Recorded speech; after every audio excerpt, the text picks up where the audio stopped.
Hello, welcome to our channel Versatile GMaths. Today's problem is related to calculus. और problem series में अगला problem फिर हमारे पास एक मल्टी मल्टी कॉन्सेप्चुअल प्रॉब्लम है। एक ही साथ बहुत तरह के कॉन्सेप्ट यूज करेंगे हम लोग। और एडवांस के प्रॉब्लम की यही तो खासियत होती है, छोटे छोटे कॉन्सेप्ट को मिलाकर एक प्रॉब्लम बनता है। जबकि मेंस के लिए आपको प्रॉब्लम प्रैक्टिस की ज़रूरत होती है। यहाँ थोड़ी चालाकी दिखानी होती है ऐसे प्रॉब्लम में। तो आइए देखते हैं प्रॉब्लम क्या कहा जा रहा है।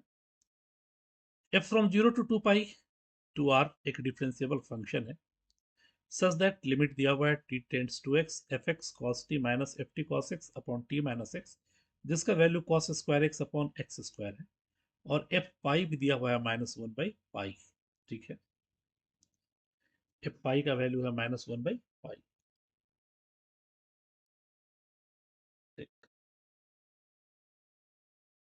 तो हमें करेक्ट स्टेटमेंट चूज करने हैं, यानी सारे फसाद की जड़ हमें एफ एक्स निकालना ही है। यानी इस लिमिट से ही हमें एफ एक्स फाइंड आउट करना हो। साथ ही एक और चीज है, एफ पाई का वैल्यू -1/पाई है। ठीक है, यानी ये कुछ cos x बाई एक्स के रूप में अगर आ रहा है, यहाँ से देखने के बाद हमें पता चल रहा है, तो cos पाई आपका -1/x, यानी कि निश्चित रूप से एफ पाई का वैल्यू अगर एक नज़र में देखा जाए तो ये cos x बाई एक्स है, तभी एफ पाई का वैल्यू -1/पाई है। तो यहाँ से भी हम लोग कंक्लूजन पे पहुंच सकते हैं अपने कैलकुलेशन को इजी बनाने के लिए। बट कैसे? इस लिमिट की हेल्प से हम लोग इसे निकालते हैं। आइए देखते हैं। तो प्रॉब्लम हमारे पास है, limit t tends to x, limit t tends to x F x cos t minus F T cos x upon t minus X, this is equal to cos square x upon x square. हम इधर वाले पे थोड़ा concentrate होते हैं। t tends to x है तो ये 0/0 के फॉर्म में आ रहा है, यानी लेफ्टल रूल का यूज अगर करें, इन्हें डिफ्रेंशिएट करें इस लिमिट को, तो पहले लिमिट के लिए हम लोग देखते हैं, एलएचएस उठाते हैं। Limit t tends to x, और ये हमारा आ गया, t वेरिएबल है, यानी minus F X sine T minus F of X sine T minus F dash T cos X, F dash T cos x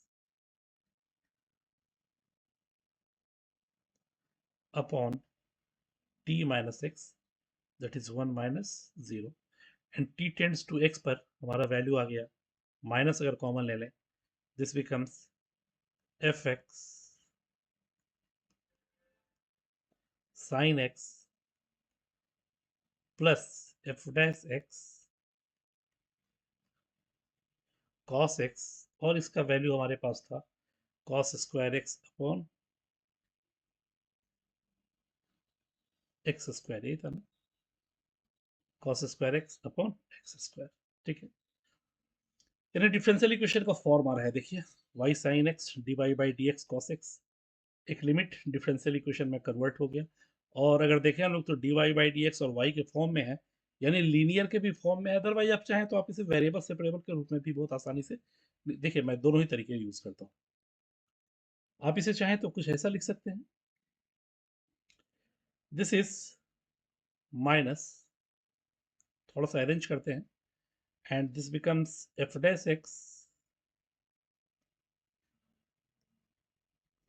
cos x plus fx sin x by cos square x equal 1 upon x square, and this becomes d by dx of f x by cos x है ना, देख लीजिए। cos x को छोड़ा तो f x का differentiation f dash x minus F x cos x का minus sine x, तो माइनस माइनस प्लस। और देखिए इजी वे में हमारा डिफरेंशियल इक्वेशन आ गया वेरिएबल सेपरेबल का। अगर आप इतना नहीं सोच पा रहे हैं तो मैं आपको लीनियर डिफरेंशियल इक्वेशन से लेके दिखाता हूँ। और इधर माइनस को भेज दिया हमने और तब इंटीग्रेट कर दिया, तो हमारे पास इजी वे में आ गया F x upon cos x minus one by X square का integration one by x plus सी। और सी के लिए आईवीपी है हमारे पास, F pi equal minus one by pi, x equal to pi, x equal to पाई यानी F pi upon cos pi equal one upon pi plus C and cos pi minus one. और F पाई का value हमारे पास पता है, F pi है minus one by pi, f pi है minus one by pi and cos pi is your minus 1. This is 1 by pi plus c, and 1 by 1 by pi cancel and the value of c becomes 0. यानी हमारे पास fx आ गया। therefore fx upon cos x equal 1 by x plus c, c का value 0। Very starting में ही मैंने कहा था कि fx IVP देखने के बाद लग रहा था कि cos x by x हो गया हमारे पास, यानी fx का वैल्यू हमारा फाइंड आउट हो गया। यानी मेन काम हमारा हो गया, हमें एफ एक्स निकालना था। देखिए एक प्रॉब्लम से आप कैसे कहाँ से कहाँ तक पहुंचे हैं। लिमिट से स्टार्ट किया था हम लोगों ने और डिफरेंशियल इक्वेशन से गुजरते हुए आप यहाँ आ गए।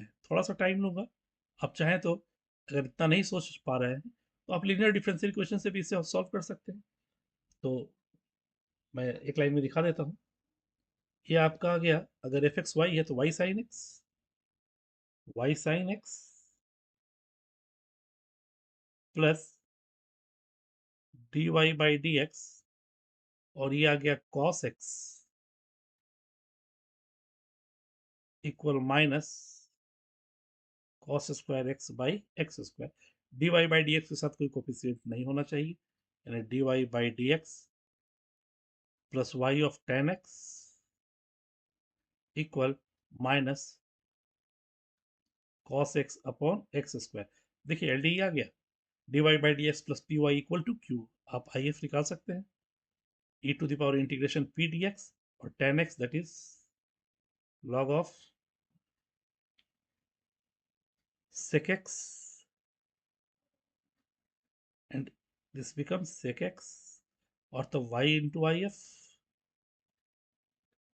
equal integration q, that is minus cos x by x into sec x dx plus c, and this becomes y sec x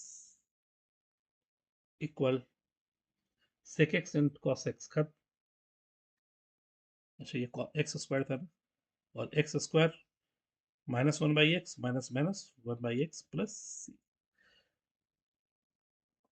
तो यही तो है हमारा, देखिए f x by cos x that is y f x by cos x equal one by x plus c. तो आप L D के help से भी निकाल सकते थे, वेरिएबल सेपरेबल के भी हेल्प से निकाल सकते हैं। दोनों ही तरीका आप यूज कर सकते हैं। यानी फाइनली हमारे पास एफ एक्स का वैल्यू आ गया। Therefore F x equal cos x by x. अब जरा अपने ऑप्शंस पे आते हैं। सबसे पहला है integration zero to pi by two x square F X, सही है या गलत है, यानी ऑप्शन ए। तो आई इक्वल ले लेते हैं zero to pi by two x square F x d x by part आ जाएगा, यानी जीरो से पाई बाई टू एक्स से x cancel, and this becomes x of cos x d x, और ये आ गया x of sine x zero to pi by two minus d by D x of x one cos का फिर sine x d x zero to pi by to and this becomes, इसका value pi by 2,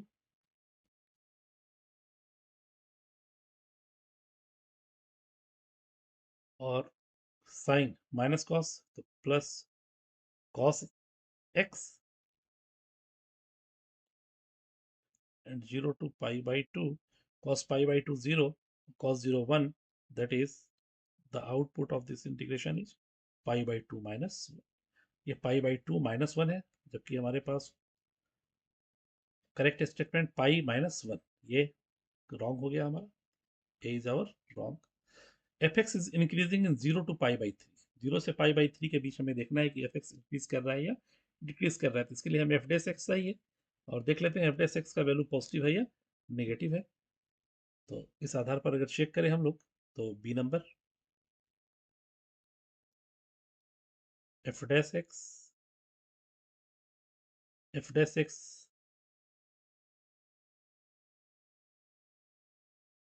यही है ना, हाँ ठीक।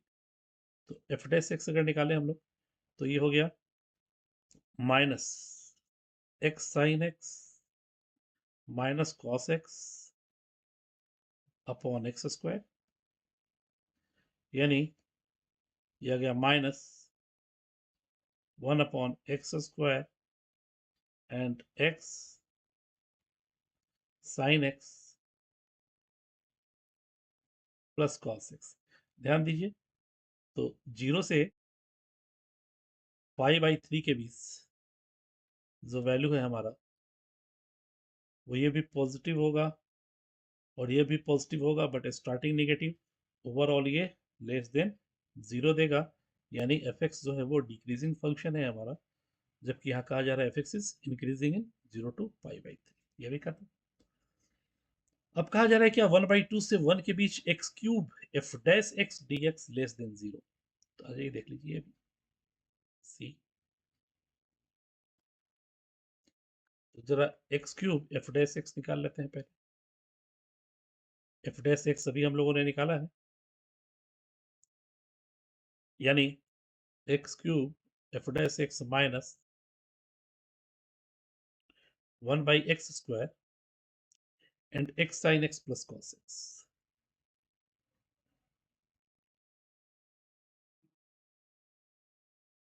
यानी आ गया minus x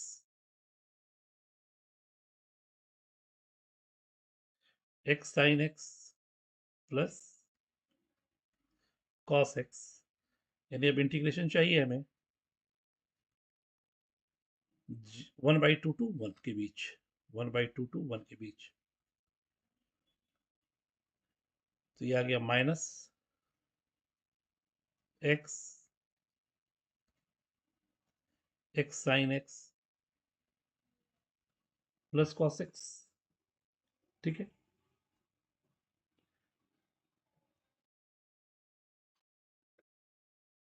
minus 1 by 2 to 1, और अगर हम साइन एक्स कॉमन निकालें तो एक्स प्लस कॉट एक्स, या फिर आप ये भी चेक कर सकते हैं x square sine x x cos x अलग अलग इंटीग्रेट करके बाई पार्ट करें, और 1 बाई 2 से 1 के लिए ये पूरा टर्म भी पॉजिटिव आएगा, और इसके लिए पूरा इंटीग्रेशन लेस देन 0 यानी निगेटिव आएगा, यानी सी का वैल्यू भी सही है, सी सही है, सी इज द राइट आंसर। अब यहाँ है एक्स क्यूब एफ एक्स, यानी कंपेयर करना हमें चाहिए इसका मिनिमम और मैक्सिमम वैल्यू क्या होगा, इसके लिए थोड़ी सी तिकड़म लगानी होगी। एक्स क्यूब एफ एक्स, आइए एक्स क्यूब एफ एक्स के लिए हम लोग देखते हैं, fourth option x cube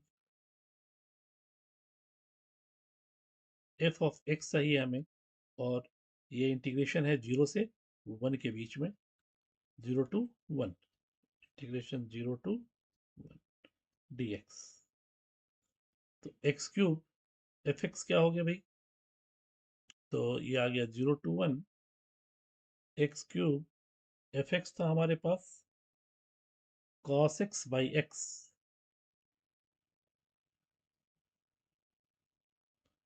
dx, यानी आ गया हमारे पास 0 to 1 x स्क्वायर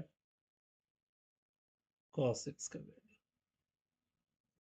एक तरीका तो ये है कि x स्क्वायर cos x का वैल्यू हम लोग 0 से 1 के बीच निकाल लें और फिर देखें कि क्या वो हमारे दिए हुए रेंज के भीतर आता है या नहीं आता।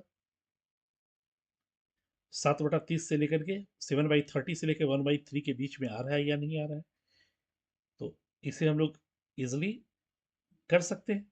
बट एक और तरीका हमारे पास है, वो क्या, तो अगर एक्स स्क्वायर कॉस एक्स है हमारे पास, तो हम इसे एक्सपेंड अगर करें कॉस एक्स तो 1 minus x square by 2 plus x 4 by factorial 4 factorial 2 होता है एंड सो ऑन। और 0 से 1 के बीच में ये और छोटा होता चला जाएगा, तो आगे ज़रूरत नहीं है हमें। तो एक्स स्क्वायर कॉस एक्स का वैल्यू हम लोग डायरेक्ट वो ले आ सकते हैं, का वैल्यू जब भी होगा तो एक्स स्क्वायर से छोटा ही होगा। और ये कर लें तो x square minus x 4 by factorial 2, यानी x square minus x 4 by 2 से छोटा होगा।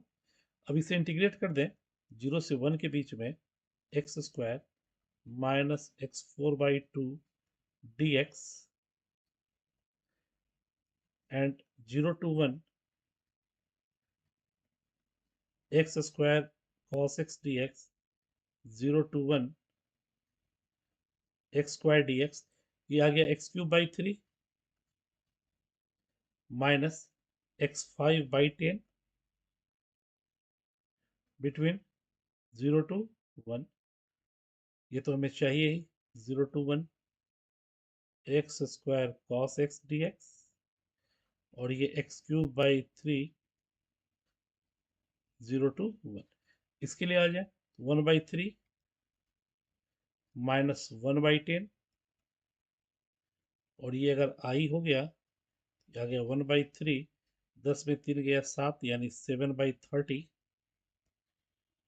Less than 0 to 1 x square cos x d x between 1/3, यानी x square cos x d x का integration 0 to 1 lies between 7/30 to 1/3 is the right statement, that is D is the right statement।